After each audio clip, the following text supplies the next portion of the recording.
For the last 3 decades, the prison population in the United States has skyrocketed. Unprecedented zero-tolerance policies and harsh punishment for minor offenses are some of the reasons that contribute to America having the highest rate of incarceration in the world. 2.3 million is the official statistic.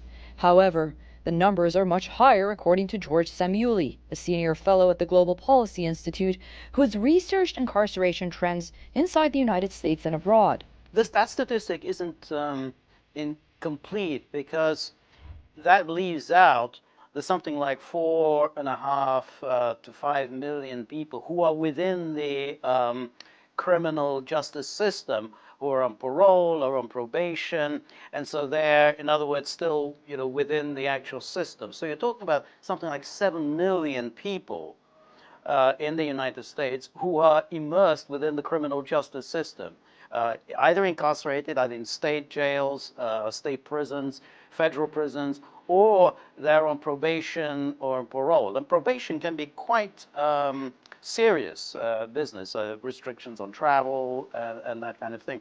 Every year, more than 500,000 inmates are released from prison.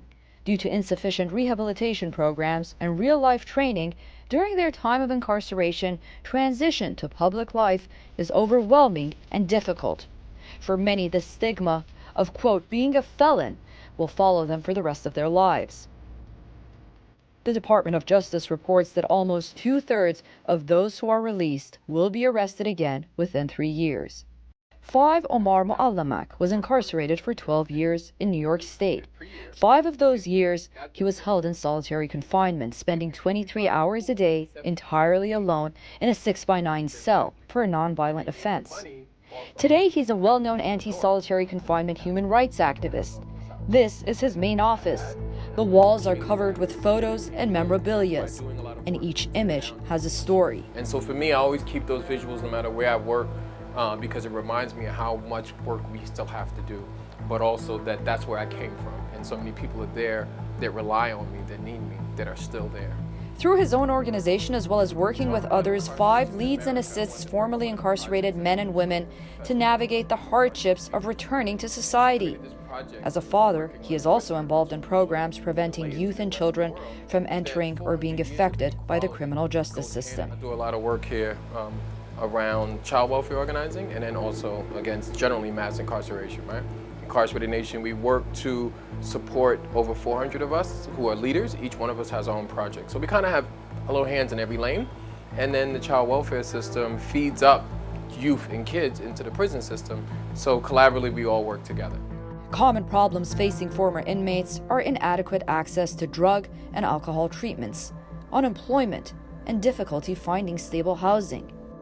If you are a married couple and a person goes off to prison, your husband gets locked up in Queens, and you live here in Harlem, you can be evicted because of his arrest in Queens or his arrest anywhere if he had drug possession, or if he had just a bag of weed, or he had medication he had no sort of validation for, right? The person is then incarcerated. In order for you to fight eviction, you have to then sign paperwork and sort of press charges against that person, saying he's not allowed to come on housing property. An inmate is released with nothing more than a one-way bus ticket to the nearest city and $40. In New York, that's often Times Square, Port Authority bus terminal. It doesn't matter if you were locked up for months, years, or decades. After 10, 20 years, often decades in incarceration, people end up at 42nd Street, Times Square, decades later, with just a Metro card and an address to go to for parole. That's it. That's all the resources they offer. And so when you come home, you say, damn, I want to see my family. I want to see my kids. But you're not allowed back into housing. So 72% of people who live in housing has a person who's incarcerated within their family. And then you take America's stats, where 1 in 3 people of color are incarcerated, right? Every 20 person who lives in a certain block distance is impacted by long-term incarceration. So then you have this huge system that incorporates incarcerating so many different members of your family. Girls, ladies, women are the highest growing population in jail today. And so that capture rate of more people that are directly impacted is guaranteed in housing. And that's why many end up in homeless shelters or what is called three-quarter housing. When public doesn't become the answer, privatization becomes the answer. So a person who owns a private house can open up a three-quarter housing and just house people who are felons who can't live in that distance. So then you're assigned back to your county of commitment. All of this is about profit. All of this is about money. Jermaine was 16 years old when he was tried and convicted as an adult in a New York courtroom. He would spend the next 26 years of his life incarcerated behind bars for drug charges and murder. Facing with that much time, it's like my life is over. Like I'm gonna die in prison. That was my mindset, because like, how do you come back from that? He was released on September 13th, 2017, to a world he was secluded from for more than 2 decades. That's scary because I didn't know what obstacles I was gonna be faced with coming out. Like, cause like I left when I was 16, so this is a whole new world for me. Everything is new. Transit system, just store. Everything is like new. The computer, like, like all this is new to me. So it was challenging, but it wasn't challenging. I mean, I guess because when I came home, I had a tight family structure, so I had a little more stability with me when I came home. Jermaine met Five shortly after being released and is now studying at the Institute for Transformative Mentoring, ITM, at the New School. It's a program for formerly incarcerated men and women to become mentors to keep youth out of jail. Five Muallamak is director of the youth program here. Images on these walls remind them both of how far they've come, but also the long road ahead to reform. It just brings back so many memories, like of me just being, and I just left over a year ago, so it's like wow, like this is actually my life a couple of years ago. Having a criminal record makes it almost impossible to find or keep a good, stable job. Of course, there are always exceptions. While 33 states, including New York, have some form of ban-the-box legislation which prevents employers from asking about the applicant's criminal record, companies are still permitted to do a background check later in the employment process. Finding a decent job has been challenging. Right now I work in a shelter.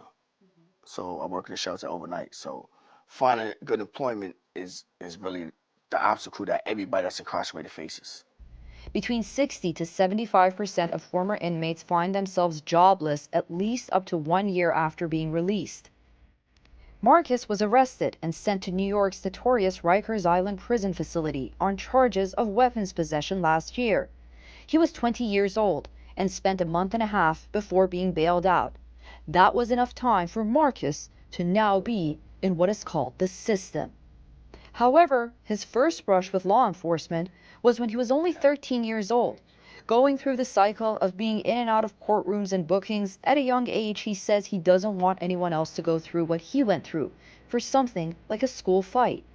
He's actively involved with the Raise the Age campaign, which calls for an age-appropriate approach to a crime committed.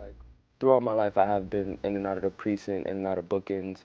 My first time being in bookings, I was 14, with a bunch of men, like, not knowing what was gonna happen next. But finding a job because of his criminal record at Rikers was a daunting task, even as he was trying to give back to his community in Brooklyn through his activism. At one point, he was about to give up looking for employment, until he started attending the youth program here at ITM. Actually got fired from the first 3 jobs I tried to get when I first came home. Like, literally, I would be there for like a week, and once they ran my background, no, we can't work with you anymore. It's nothing to do, then convert back to what you were doing before, like hustling and stuff like that. And that's the sad part. It's just like basically a cycle that you're stuck in once you get labeled. And that's the label, a felon. Once I get labeled a felon, nobody wants to work with me. Nobody wants me around. Nobody wants any form of contact with me. And at a point in time, I wanted to give up. Before I even got this summer youth job, honestly, I didn't even want to come on the interview.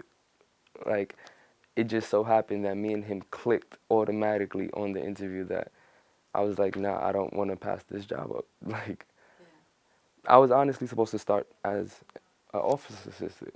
Then I just went to the class and fell in love with it. And I'm like, yeah, I could come, can I attend? You could put me on this.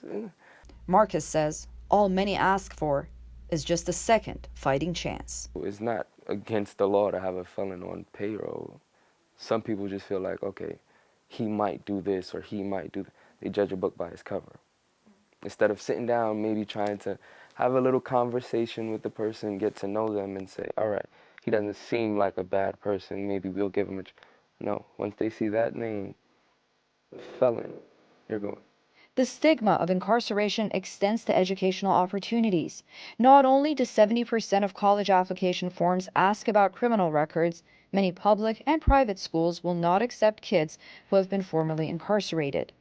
So then they have to go to alternative schools, which are still good programs, but half of the times they're still trying to get money for themselves because they don't have a stable home, or there's a lot behind just youth incarcerated. Not everything is just plain-sighted, like, oh, they had a fight, so they're bad kids. Sometimes it's a broken home behind that. Sometimes it's a trigger behind that fight. It wasn't just a bad kid lashing out. A lot of kids definitely are not getting jobs coming out of prison, and it's just a lot to readapt to. And so, for inmates who are finally released, re-entering the world often feels like an extended punishment. It's a recycling dog once you're in the system, because I guess for some, they feel, well, I ain't worth nothing no more. So that's what I'm gonna continue to be doing, because now my life is over. So they keep going in the system, in the system, in the system. But now you gotta resort to what the only thing you know is crime, or how to get some fast money. Jermaine is determined to make a change, despite the many obstacles he's faced and those ahead of him. His newly launched program, YAPP, Gangs in Prison Prevention Program, teaches youth to write resumes or learn different computer programs, among other skills that will help them in life. Younger members, in Jermaine's own words, will have the opportunity for, quote, kids to be kids. That started my organization and doing great things in the community and just giving back, being a productive member of society. Marcus is now a partner in a clothing printing shop with the Incarcerated Nation, as he awaits permanent employment as a youth mentor. 5 Mu'allamak continues to work on the local, state, and national front in schools, universities, and communities, but also with legislators and government officials to end solitary confinement and for real, tangible reform in the criminal justice system. Grassroots movements and organizations working on a local level to bring about change to their communities, and the determination from those who really care to make a difference is detrimental for America's criminal justice system. In Washington, there is talk of a new criminal justice reform bill. It'll only affect less than 3% of the inmates currently in federal prisons alone, and not the millions in state and private prisons. It's called the First Step Act, and supporters say that's what they hope it will be, a first step.